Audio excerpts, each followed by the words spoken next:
As a huge Lord of the Rings fan, when they announced Tales of the Shire, a cozy life sim that puts you behind the wheel of a hobbit in the Shire, I was immediately interested. But when reviews started dropping for this game, they were less than positive. Regardless of this fact, I still picked this game up, and after playing it for 10 hours, I want to tell you if this game is worth your time or if it should be destroyed in the fires of Mount Doom. The game starts with your hobbit character traveling to their new home in the town of Bywater. You randomly meet Gandalf on your way there, which maybe isn't so weird because a wizard is never late. He arrives precisely when he means to. You then create your hobbit in a character creation that is a bit lackluster in my opinion. They definitely could have had more options, and Gandalf takes you the rest of the way to Bywater, where you begin your new life. You meet some townfolk here in Bywater who set you up with a hobbit hole to call your own, and they begin teaching you the basics of hobbit life. The main story of the game follows the idea that Bywater is not an official village in the Shire. It simply doesn't meet the standards to be called one according to the hobbit rules. So you spend your time working with your fellow citizens of Bywater to bolster up the town to get the accolade of making Bywater a true village of the Shire. Very simple story, but very fun, as you meet a variety of colorful characters with dialogue that is genuinely funny, and characters each have their own unique personalities and relationships with other members of the village, leading to some fun banter and laugh out loud moments that just feel appropriate to that of a hobbit. However, I will say that it is an absolute shame that this game does not have any actual voice acting in it. With such a wide range of personalities with each of these characters, voice acting would have been fantastic for those quirky interactions you encounter throughout the story. Now, this game, in my opinion, really feels like if Animal Crossing took place in Middle-earth. Unlike Animal Crossing though, this game has an in-game day and night system, meaning you don't have to wait to move on to a new day and continue playing. And as you go through each day, you will progress through seasons, changing up the environment and the resources you can find. You'll spend your time each day foraging for resources in the wilderness surrounding Bywater, fishing, farming for vegetables, and most importantly, cooking. If you didn't know, hobbits are very hungry creatures and they really enjoy their meals. What about breakfast? We've already had it. We've had one, yes. What about second breakfast? I don't think he knows about second breakfast, Pip. What about elevensies? Luncheon, afternoon tea, dinner, supper. And I'll start by talking about cooking in this game, because I genuinely feel that cooking is a real highlight as far as what you'll do day to day. Since hobbits are so accustomed to eating many meals a day, you will spend a lot of your time preparing meals with resources that you've gathered throughout your playtime, and the cooking minigame is an absolute treat. Every time you cook a meal, there will be a goal marker to the right of the screen to show you what your meal needs, whether that be a meal that is more smooth or more chunky, or a meal that is more tender, requiring you to spend time sauteing the ingredients in a pan prior to adding them to your mixture.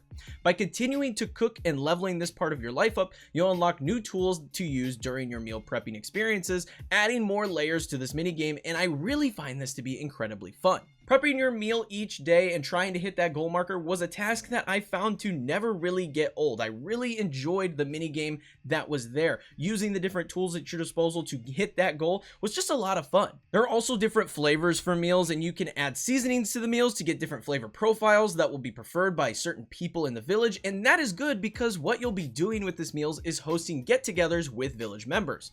Each day you can send letters out to your neighbors inviting them over for a meal, and each villager will have a flavor preference that they are craving on that particular day, and you will get a bonus relationship buff for feeding them a meal that matches that craving. As you have more meals with your fellow hobbits, you will improve relationships with them, leading to them giving you rewards like additional recipes to make meals with or furniture and decoration items to customize your home with. And this meal aspect of the game is a major component of what you'll be doing day to day in Tales of the Shire, but it's not all that you will be doing in Tales of the Shire. Like I mentioned, there are still tasks like fishing, farming, and foraging for resources, so let's talk about that aspect of the game. Now, when I watched other reviews for Tales of the Shire before I picked it up myself, this is where the game really lost points. They said that the fishing, the farming, and the foraging was really dull and tedious and boring compared to other life sims. However, when I hopped in and actually played the game and compared this to Animal Crossing, I found that it was either pretty much the exact same as Animal Crossing, or it was a little more involved in Tales of the Shire. And this really led me to believe that a lot of the other reviews were a little bit disingenuous with their take on this particular aspect of the game. So let's start with farming. It is incredibly similar to Animal Crossing in how it functions. Each day you will need to go out and water your plants in order to let them grow. However, due to the seasons changing, some vegetables will grow better at certain times of the year. So this is something that you need to be mindful of when you're planting what you're going to be growing. Now, foraging feels exactly identical to that of Animal Crossing. If you see an item on the ground, you can simply walk up, press a button, and gather it. However, once again, what can be gathered is determined by the season that you're in. For example, in the summer, the trees are filled with fresh peaches, but as you move into the fall, this will be replaced by apples and plums. Now, fishing in Tales of the Shire feels like the biggest difference from that of Animal Crossing. In Animal Crossing, you simply walk up and throw a bobber out and wait till it sinks and then reel the fish in. In Tales of the Shire, however, you will cast your line out, wait for a bite, and will start a mini game of you moving the rod to opposite directions of the fish while also managing how tight your line is as you reel it in. If the line gets too tight, it will snap and you will lose your catch, making for a fun little mini game.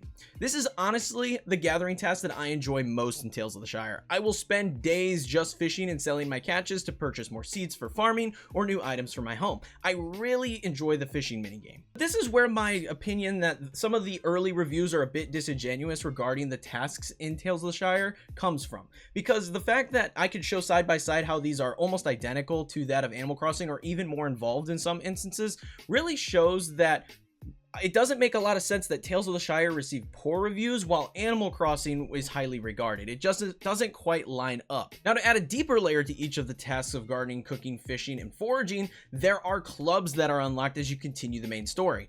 There is a club for each of the 4 tasks I just mentioned, and as you level them up, they will add additional rewards related to that particular activity. For example, leveling up your foraging club will reward you with a lantern to better see items at night or more inventory space, versus if you level up the farming club, you'll be able to expand your property, giving you more room to farm at home. On top of this, clubs have tasks posted on the task board, giving you additional rewards and experience upon completion.